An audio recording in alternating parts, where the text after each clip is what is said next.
Hello বন্ধুরা, তোমরা সবাই কেমন আছো? তো সকালে আমি সমস্ত কাজ সেরে রান্না বসিয়ে দিয়েছি। দেখলেই তো উনুনে ভাত বসিয়েছি, এদিকে চা হচ্ছে, ওদিকে ওল আলু সিদ্ধ বসিয়ে দিয়েছি। চাটা এবার খেয়ে নেব।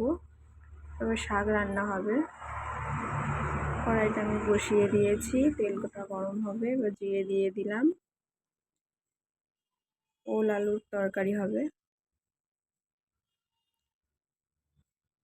একটু পেঁয়াজ কাঁচা লঙ্কা দিয়ে একটু ভাজা ভাজা করে নেব। ভাজা হয়ে গেলে ওল আলু সিদ্ধ করে রেখেছিলাম সেটা দিয়ে একটু কষিয়ে নেব। খুবই ব্যস্ততার মধ্যে আমি রান্নাটা করছি, কারণ বরমশাই খেয়ে কাজে যাবে, নিয়ে যাবে, মেয়ে স্কুলে যাবে। আমার কাছে এখন মাছ ছিল না, ওর জন্য আমি সিম্পল এইভাবেই রান্না করছি। মাছ দিলে আরও সুন্দর হতো।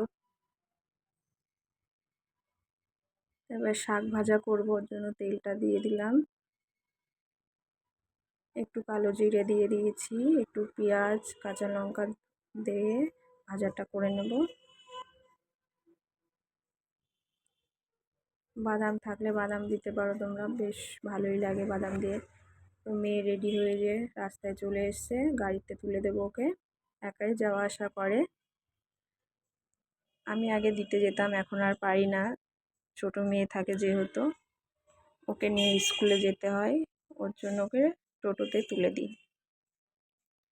আর ননদের ছেলে আছে, ওকে পরোটা একটা মিষ্টি ছিল দিয়ে তরকারি দিয়ে খেতে দিয়ে দিয়েছি, যে সকালের টিফিনটা তুই এই কর।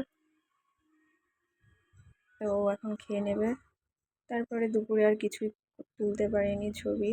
এবার বিকেলে মুড়ি মাখা করেছিলাম, সেটাই খেয়ে নেব। বিকেলে যে ছাদে চলে এসেছি, দেখো কত সুন্দর লাগছে। কেমন লাগছে অবশ্যই তোমরা কমেন্ট করে বলবে। আর আমার এই ভিডিওটি কেমন লাগলো অবশ্যই কমেন্ট করে বলবে। আমি মাঝে মাঝে বিকেলে ছাদে চলে আসি, বেশ আমার ছাদে টাইম কাটাতে খুবই ভালো লাগে।